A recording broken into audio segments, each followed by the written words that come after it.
Okay, so continuing on, I'm going to talk about race and slavery. Race and slavery. By the way, actually, briefly, let me just explain what you see on your screen there. Yeah, so pictured on the screen, actually, I'll just go ahead and read this. It says the first trading post built in the Gulf of Guiana. And the oldest European building, southern of the Sahara. Elmina Castle was established as a trade settlement by the Portuguese in the 15th century. The fort became one of the largest and most important markets for enslaved Africans along the African slave trade. So that's what you see in your screen there. Okay, let's talk about race and slavery.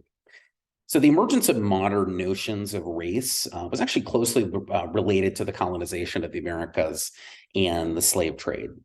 And that's one of the things I want to emphasize here is that race is very fluid and is very tied up with modernity and the history of the slave trade. So modern notions of race haven't been relevant sort of for all time. It's a creation of modernity to a large extent. So African slave traders lacked a firm category of race that might have led them to think that they were selling their own people. In much the same way that Native Americans did not view other indigenous groups as part of the same, quote, race. So similarly, most English citizens felt no racial identification with the Irish or even the Welsh. The modern idea, the point is here, the modern idea of race as an inherited, essentially an inherited physical difference, most often, most relevant in this case is skin color. So essentially the modern idea of race as an inherited physical difference that is used to support systems of hierarchy and oppression was very new actually and fluid and sort of underdeveloped, right, in the early modern Atlantic world. So nowadays, we tend to think about Africans as being one group, one racial group, and sort of identifying with each other, and in opposition to other peoples, right? But that's not, for the most part, not how they saw things, right? That's a creation of modernity, and the same goes for the English and how they saw themselves vis-a-vis the Irish or the Welsh or the various Native American groups, right? Didn't initially, at least, see themselves, for the most part, didn't see themselves as part of as being in some sort of racial association with each other. So one book that's been very influential in terms of tracing and this is in English North America specifically, work in English North America, one book that's been really influential in terms of tracing the development of race, attitudes about race, and how that related to the development of slavery in the New World is it's a book called White Over Black, American Attitudes Towards the Negro, 1550 to 1812. So if you're really interested in this, you can check that out. The author's Winthrop Jordan. White Over Black, again, is the title. So in this book, Jordan utilizes an Atlantic perspective to trace the development of racial prejudice in the Old World and the transference and subsequent evolution of racial attitudes in the New World. Jordan's task, essentially, as I mentioned a second ago, is to subject the deeply rooted association of Blackness with enslavement and whiteness with freedom to historical scrutiny. So again, we tend to associate, we tend to assume that it's this idea, we tend to assume that Blackness sort of for all time has been unfortunately associated with unfreedom or enslavement, and whiteness has been associated with liberty and freedom. We tend to think that that's just sort of an unfortunate part of the human culture, human psychology that we're trying to sort of do away with in modern society, right? We've hopefully made a lot of progress in that regard. And again, the point, if you read Jordan's book, it really brings home the point that this idea in and of itself, right, whiteness being associated with freedom, Blackness with enslavement, was itself a creation of modernity, right? It's something that came out of a specific moment in time in a specific place in a specific set of within the context of a specific set of historical circumstances. So that's the kind of the point I want to make here. So Jordan essentially argues that although the English of the 16th and 17th centuries certainly viewed Africans as inferior, their prejudice was actually distinct in many ways from more modern conceptions of race. So Africans, according to Jordan, were actually marked for slavery less on the basis of their skin color and more having to do with assumptions that they were uncivilized. They were assumed to be sort of animalistic or hypersexual, especially female Africans. They were assumed to be anti-Christian, or essentially heathens, right? So Jordan also points out that when African slaves first arrived in the English colony of Virginia in 1619, they actually, in many cases, worked alongside English indentured servants. Thus he paints a picture of some association between African identity, a certain amount of association between African identity and exploitative or forced labor, and initially, at least, a relatively weak association between Blackness and enslavement, right? So initially, there's, at least according to Jordan, and I find this argument convincing, there's some association between Africanness and enslavement, right? But not necessarily skin color and enslavement, although that develops pretty quickly here, which is what I'm going to talk about next. So Jordan describes the rising relevance, basically, of skin color and the related entrenchment of an explicitly racialized slave system as, and this is a quote from the book, quote, a mutually interactive growth of slavery and unfavorable assessment of the Negro. A mutually interactive growth of slavery and unfavorable assessment of the Negro from the mid-17th century into the late 18th century in the English colonies of Virginia and Maryland. And he says that this was caused by a number of different factors, including, and I mentioned this a few minutes ago, including fears that the enslavement of Indians would elicit reprisals from local native groups and a reluctance to enslave the Irish because they were Christians. So very interesting if you think about it. But basically, he describes slavery and racial and modern racial attitudes kind of being mutually constituted in the early modern English Atlantic world, a place like the English Caribbean or English North America.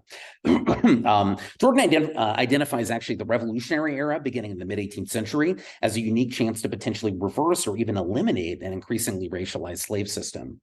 He contends that rising anti-slavery sentiment drew arguments and inspiration from the related Atlantic intellectual currents of natural rights and environmentalism, which refers to the notion that Africans' alleged inferiority stem from unfortunate circumstances rather than innate incompetence or immorality.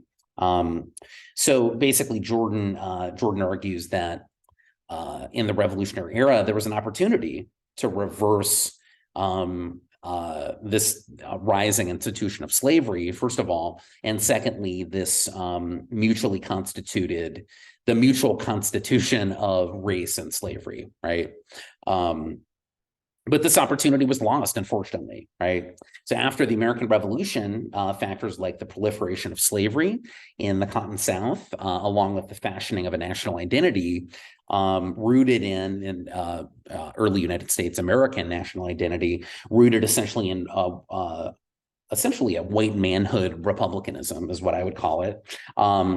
These factors, along with other factors, function to reaffirm and solidify associations of Blackness with slavery and whiteness with liberty, or so Jordan argues. Again, I think convincingly.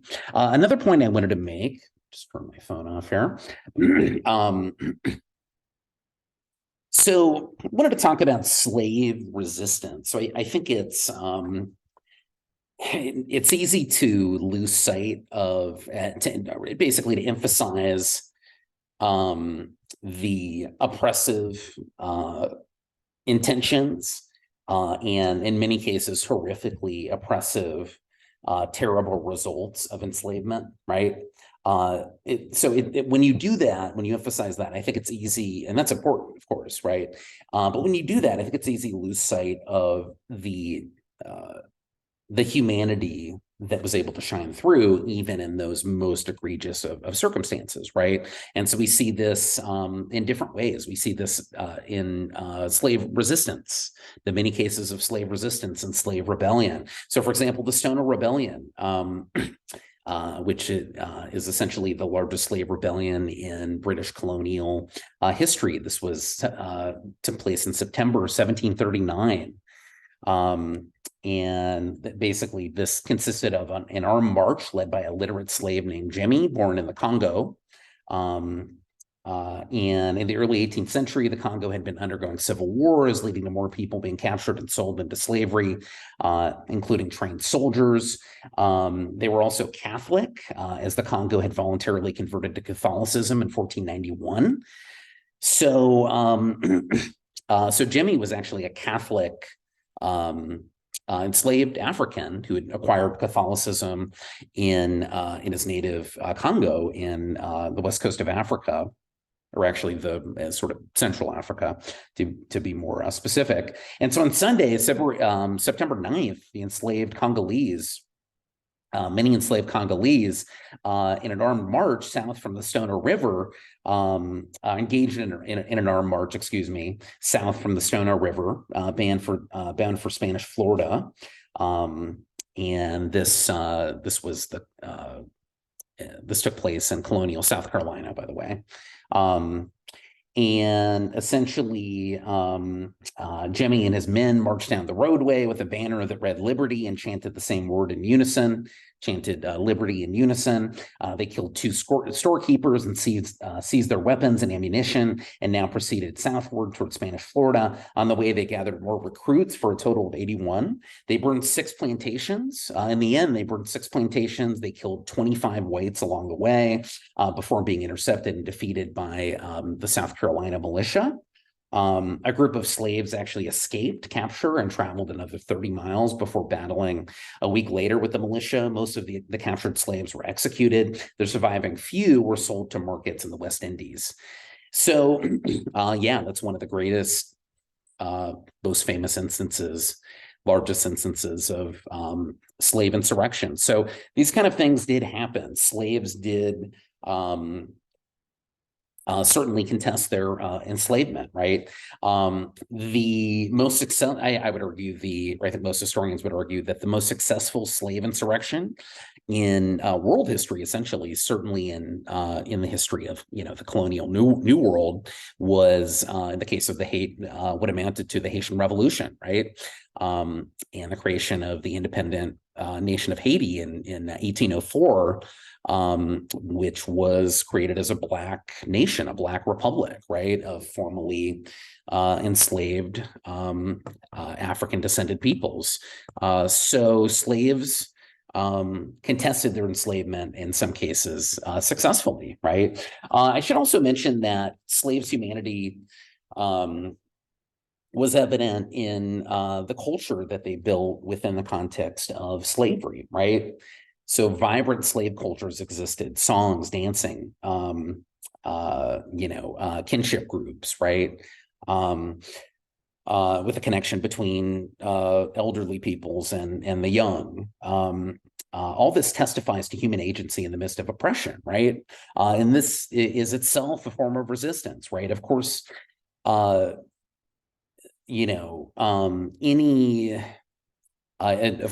and all slave owners, their goal was to turn human beings, their objective was to turn human beings into productive property, right? But in almost all cases, humanity shines through. You can't 100% turn human beings into productive property. And even in the most egregious, horrific, unimaginably bad circumstances, humanity shines through, culture is created. And resistance happens in ways large and small, and so that's the point I kind of wanted to make here. Excuse me. So let me talk about lastly about the American Revolution, and specifically the consequences of the American Revolution. So this is kind of the point I want to make. So the American Revolution, with Jefferson's Declaration of Independence as its definitive statement of democratic intentions and American autonomy, had tremendous short and long-term consequences. So let me refer to kind of the most famous aspect of the Declaration of Independence. So this is the part where Jefferson says, quote, "We hold these truths to be self-evident, that all men are created equal, that they are endowed by their creator with certain unalienable rights, that among these are life, liberty, and the pursuit of happiness. That to secure these rights, governments are instituted among men, deriving their just powers from the consent of the governed," end quote. So you've probably heard that many times before, right? Let's kind of break this down a little bit. So probably the most famous phrase there is this phrase, "all men are created equal," right? And of course, Jefferson isn't saying that all people are literally the same in terms of natural endowments and talents. And Jefferson isn't saying that, but I think Jefferson is saying that all people are in a sense the same and ought to have the same rights. So he's arguing for essentially, at bare minimum, political equality kind of stemming from an inherent social equality. So we're all human beings. We were all created equal. But even, the phrase "all men are created equal" certainly is subject to interpretation, right?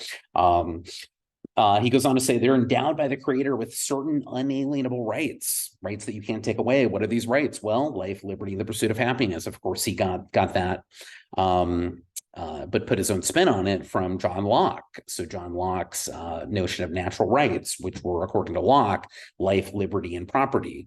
So Jefferson took out property and put in the pursuit of happiness, right? Which I think fits in with, Maclay's theme. In the textbook, we're using "Land of Hope." I think especially in his preface or introduction, whatever it's called, he really leaned into America being a land of hope. It's not always perfect, right? Sometimes hopes fall short.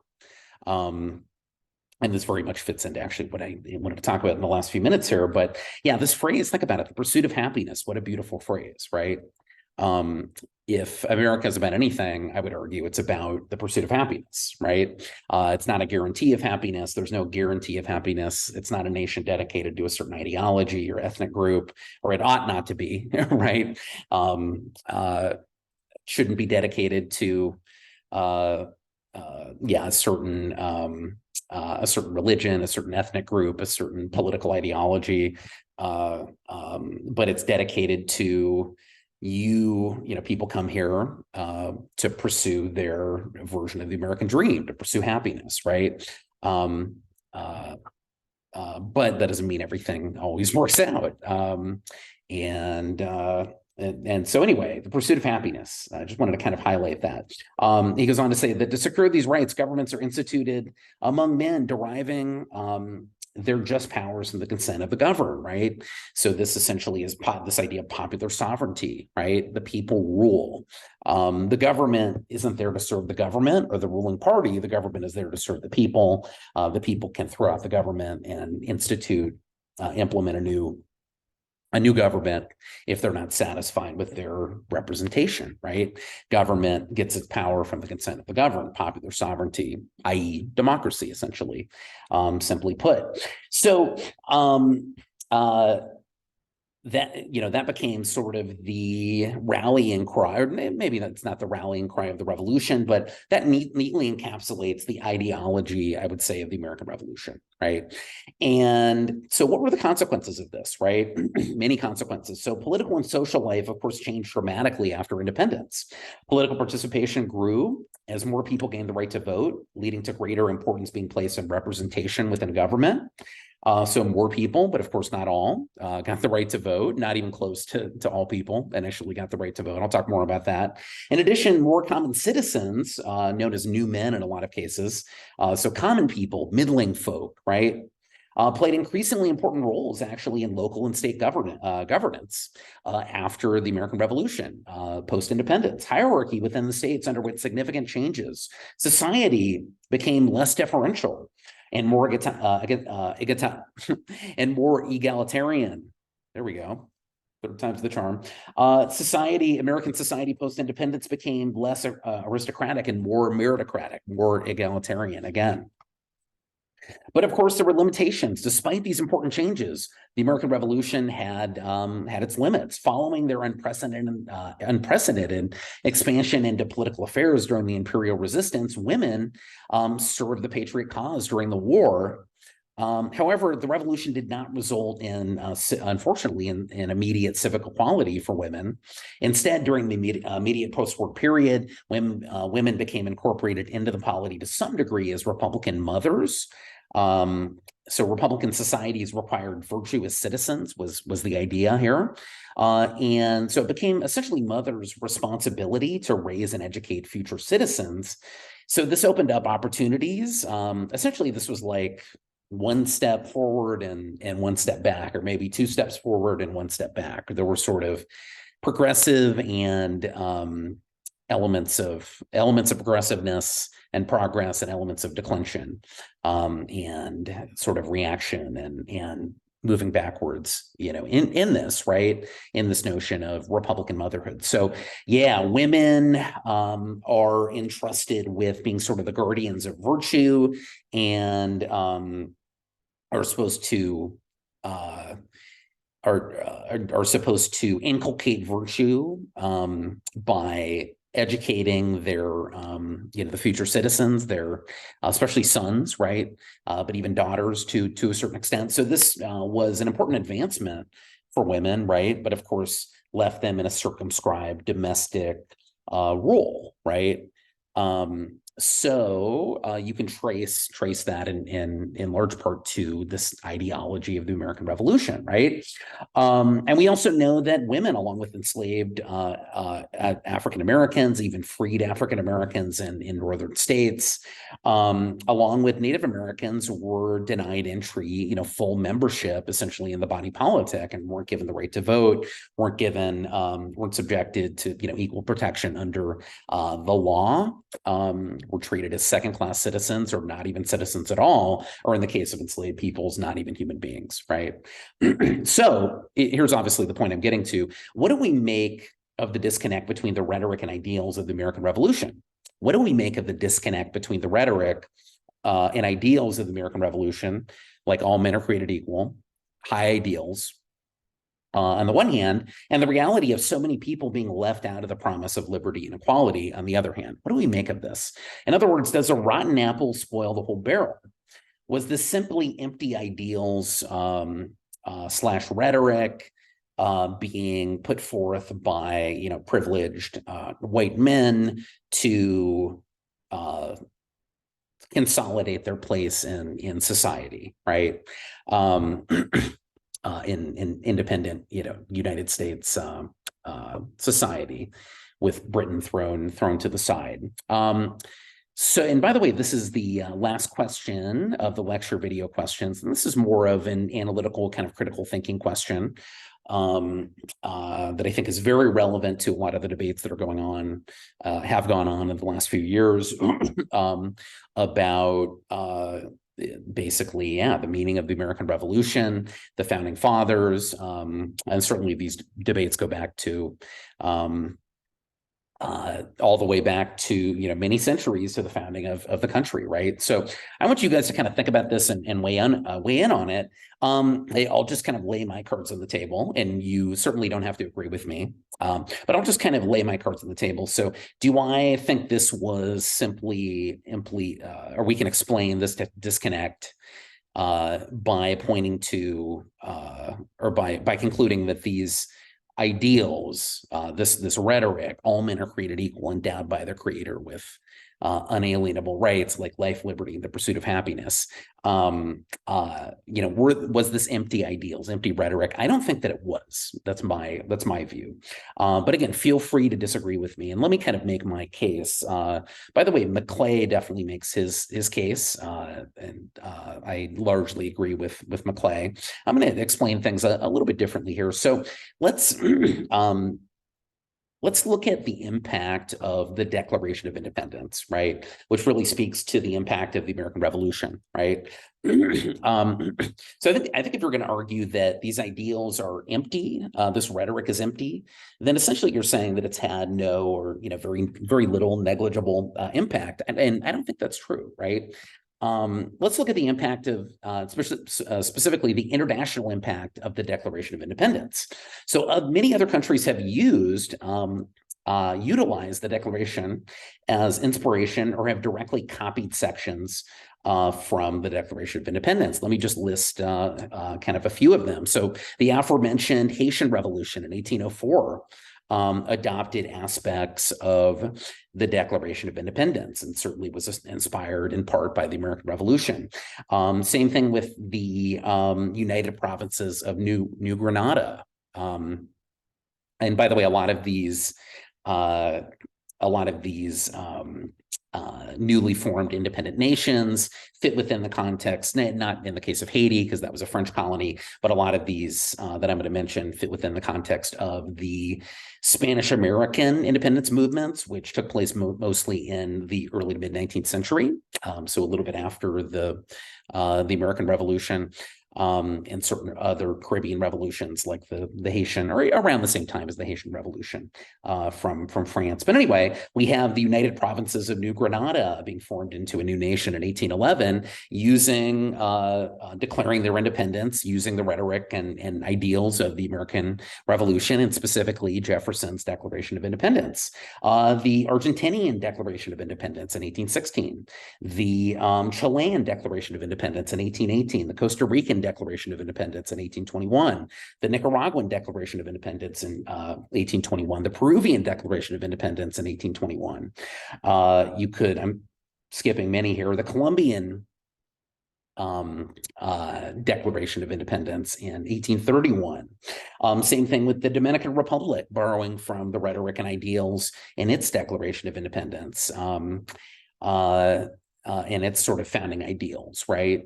In 1844. The Hungarian Declaration of Independence in 1849 borrowed from some of the rhetoric and ideals of the Declaration of Independence and the American Revolution. The same thing with Czechoslovakian Declaration of Independence in 1918. If you read that, you would see echoes of the Declaration of Independence as well, right? You could get all the way to, of course, Lincoln's Gettysburg Address. The most famous aspect of this is 7 years ago, our fathers brought forth on this continent a new nation, conceived in liberty and dedicated to the proposition that all men are created equal. All men are created equal. Now we're engaged in a great civil war, testing whether that nation or any nation so conceived and so dedicated can long endure, right? So essentially, Lincoln is saying here that we were founded on these high ideals of all men are created equal. We didn't live up to these ideals, and much blood has been spilled, but now we're in a position where perhaps we can come closer to embodying these ideals and making the rhetoric, making the reality actually match the rhetoric, and including African Americans as full members of the body politic. In the case of women's rights, the Declaration of Sentiments presented at the Seneca Falls Convention in 1848, that's generally considered to be certainly the beginning of the women's suffrage movement. Women fighting for the right to vote in the United States, and also really some historians argue the birth of modern feminism, right, came out of this Declaration of Sentiments at the Seneca Falls Convention in 1848.